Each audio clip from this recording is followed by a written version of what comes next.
After choosing empowerment over dread, I began searching for meaningful and effective solutions to put into practice in my own life.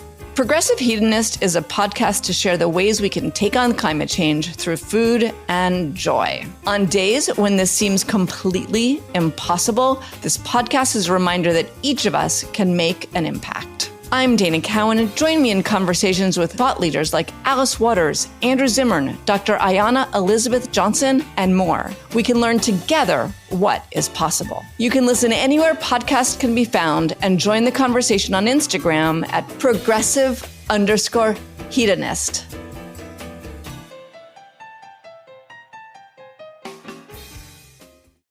You're listening to Heritage Radio Network.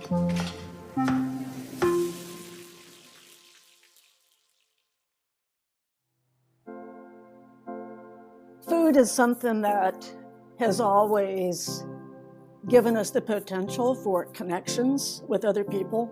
So it's not surprising at all that at a time when, and there's a lot of stress, very real stress about economics and health and politics, it's not surprising at all that food is something that gives us these connections on an everyday basis.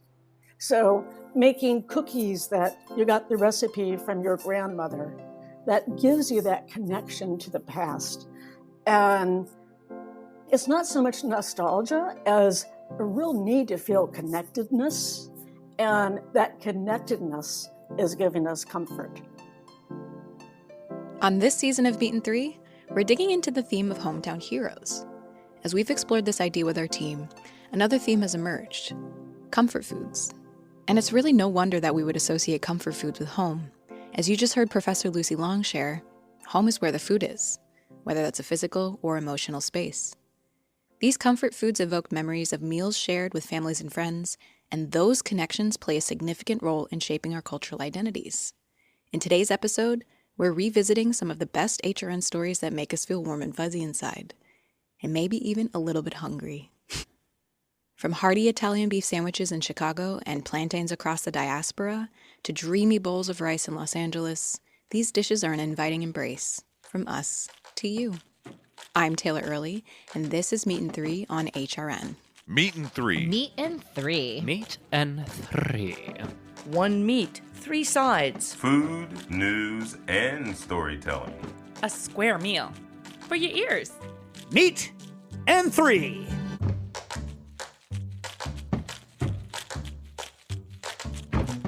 For our first story, Kiki Canuto brings rice to the front burner and reminds us how even the tiniest of foods have a big story to tell. Rice is a small grain that has a home in many different places. For me, it brings me back to my childhood home in New England. It was a part of every meal, the North Star in every one of my daydreams. Recently, I reflected back on rice as a comfort food from HRN's Feast Meets West. I explored how Layla Chen of New York City's Maya Congee Cafe connects to rice through the world of congee.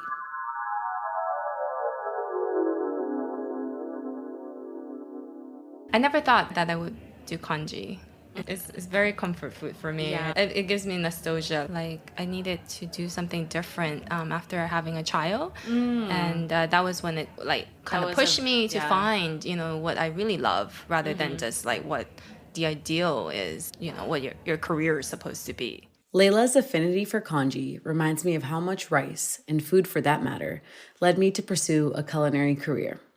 The simple fact that I enjoyed connecting with others over a steaming bowl of the tiny grain gave me the reassurance that I was on the right path. But for Layla, her food journey with congee was a bit different. I just didn't know if other people would love it, honestly. And it makes perfect sense now, but to do congee as my main base at a small shop where I am in Bed-Stuy, Brooklyn, where, Asian is probably 5%. It was a big move for me. I don't know if I was filling a gap, but I was definitely just chasing a dream. At Maya Congee Cafe, one of their traditional congee preparations celebrates one of my favorite ways to eat rice, with an egg on top. Whether it's paired with a runny egg or in the form of congee, rice has a comforting lesson for us all. You kind of want to be close to it and keep an eye on it. I think love creates great food, and that's really the bottom line. You have to be present to what you're making. Comfort foods have a way of connecting us deeper to ourselves and to one another. So I hope the next time you take those bites from your favorites, you take a moment to remember what it means to you. Now that's food for thought.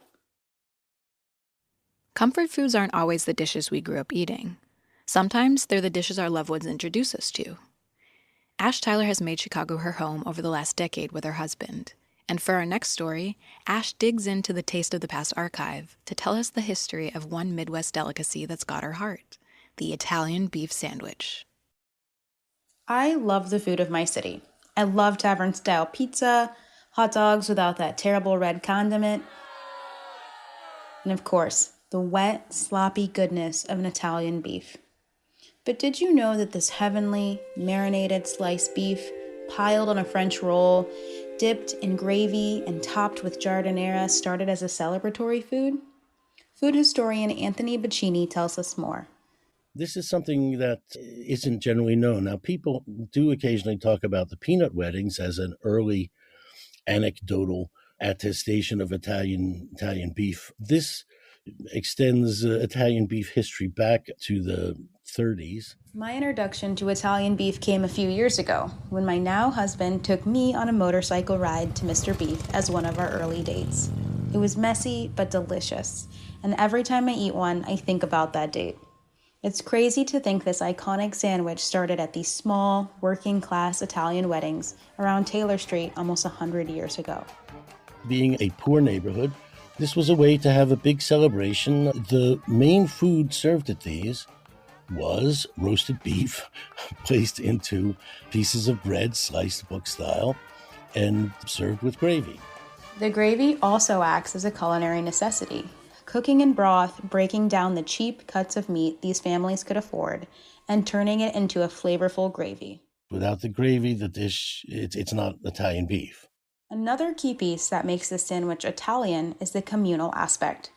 Many people couldn't cook these large portions of meat in their homes, so they would have to take it to the local Italian bakery. So families would roast the meat in the bakery, take the meat off to the site of the celebration, and the bakery would make money on, the roasting of the meat, but then also sell lots and lots of these loaves of French bread.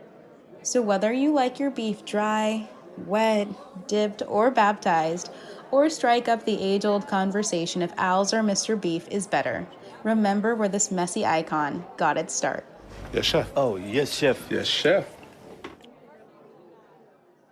We'll be right back with more Meat and Three after a brief break.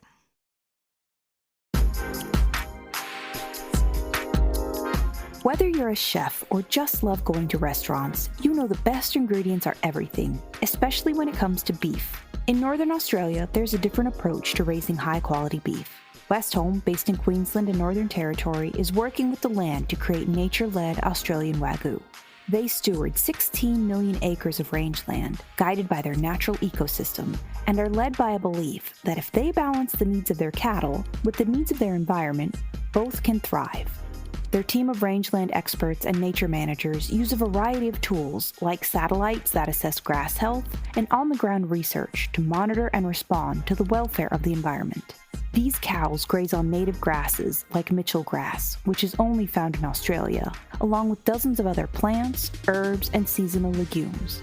Cattle are happier when they have the freedom to forage and explore, so Westholme ensures they can roam wild, foraging at will for the first 2 to 3 years of their lives. The result is high-quality Wagyu beef that reflects the terroir of Northern Australia and a flavor suited to complement any cuisine. Westholme believes that when nature leads, flavor follows.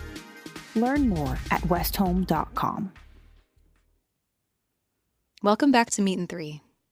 For immigrants, moving to a place where your cultural foods are hard to find is a common experience. But finding those foods far from home can be deeply comforting. Sadia Grullon is a first-generation Dominican-American dietitian who recently moved from the Bronx to Laredo, Texas. Our next story is a love letter to their favorite food that connects them to their home, their heritage, and their body. Growing up in Jersey with roots in New York City meant I was close to the culture of foods that my parents grew up with in abundance. I could go to any supermercado and get my ajíes, oregano dominicano, cilantro ancho, and most importantly, my favorite ingredient. Such an essential ingredient, and it's plantains. That was Chef Aaron Sanchez talking about plantains, or what I called them growing up, plátanos, on his show Cooking in Mexican from A to Z. I love plátanos so much, I even got them tattooed on my body. I'm serious.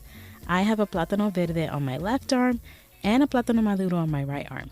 I got these because I want to be able to carry my heritage with me everywhere I go, because the plantain is such an essential ingredient in so many different cuisines all over the world. You think about Africa and that ingredient kind of migrating through the Caribbean and then making its way to Mexico, obviously Central and South America. Plátanos came to the Americas with enslaved Africans who not only brought this ingredient, but also their cooking methods, which is what I think about when I think of plátanos and their countless uses.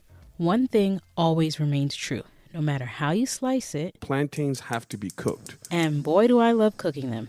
My tattoos are inspired by Joely Saravia's artwork. I drew inspo from her piece, Perfect Balance, because it reminded me of yin and yang, but plátanos. Growing up, I loved getting a balance of savory and sweet dishes. Eating green plátanos in pasteles, mangú, and crispy tostones, and in sweet dishes like my mommy's pastelón, but never like this. Sweet plantains, cook them, then I would put them in a tortilla press to flatten them out. Then I would put a smoked black bean puree, queso Oaxaca, and then I would fold those back up and then fry them and then serve them just with crema. Beautiful contrast of the cheese and crema, sweetness and smokiness. Really. Who knew plátanos can be enjoyed that way? Not me. Because of its versatility, plátanos can be used in dishes like the one we heard and through all its stages, really making it the people's ingredient. It is something that almost every community, all walks of life, socioeconomic backgrounds, people can afford plantains. So even though I'm far from home and I can't find plátanos like I'm used to, I'll still reach for them when I can. And in the meantime, I can rest assured that wherever I go, my heritage has my back and my arms. So what makes a place home? Such a simple question, right? Not necessarily. For a final story, Maya Okindo grapples with the meaning of home and her connection with comfort food. We all need to feel a sense of connection to our past, or to our place or to other people. A very common way to feel a sense of connection to the old home is to eat the food from that place. That was Lucy Long, talking about the function of comfort food in our daily lives. Hearing this conversation made me think, where is home? What may seem like a simple question to some is very difficult for me to answer. I could say Maryland, where I was born and raised, or Kenya, where my family immigrated from, or even Montreal, where I lived for the past decade. Part of what food does for us is it also shows us the disconnects. And there are times when we see that actually there's discomfort around food. I could not have anticipated how this season's theme of hometown heroes would open a Pandora's box. Confused and a little lost on what to say, I turned to what I know best: food. The phrase comfort food does seem to be an American one, but the idea that food can heal you physically, but also spiritually and emotionally, that is very similar to our concept of comfort food. For me, comfort food is ugali and sukuma wiki, a classic Kenyan dish of stiff corn porridge served with collard greens sauteed in onions, garlic, and tomatoes. While I grew up hating this dish, after my first trip to Kenya in 2018, it was the only thing I craved for weeks. Ugali and sukuma wiki was the first meal I had with my cousin when I landed in Nairobi. It was the only meal I could eat when I got malaria visiting my mom's home in Busia. Ugali and sukuma wiki was the last meal I had with my grandmother in Kisii before she joined our ancestors in May 2023. What I realized is that for me, home is not a place. It's a feeling. It's the people, food, and cultures I connect with in this life. Currently, I'm back in Maryland. But this time, I'm not in the same rush to figure out where I will lay down my roots. I know that no matter where I go, home is always waiting for me in a plate of ugali and sukuma wiki.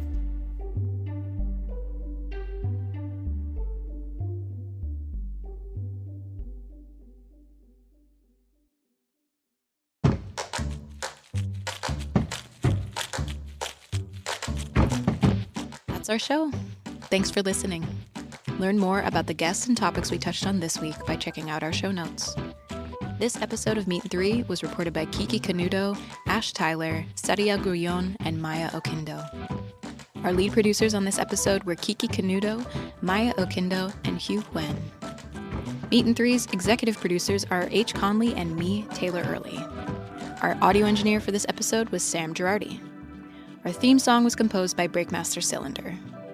This program is supported in part by public funds from the New York City Department of Cultural Affairs in partnership with the City Council. Meet 3 is powered by Simplecast. Meet 3 is a production of Heritage Radio Network, the world's pioneer food radio station. Learn more at heritageradionetwork.org and follow us at heritage_radio and at meaty.gram. And please stay in touch. Whether you have a story idea or just like to say hey, write us at ideas@meetin3.nyc, and that's all spelled out.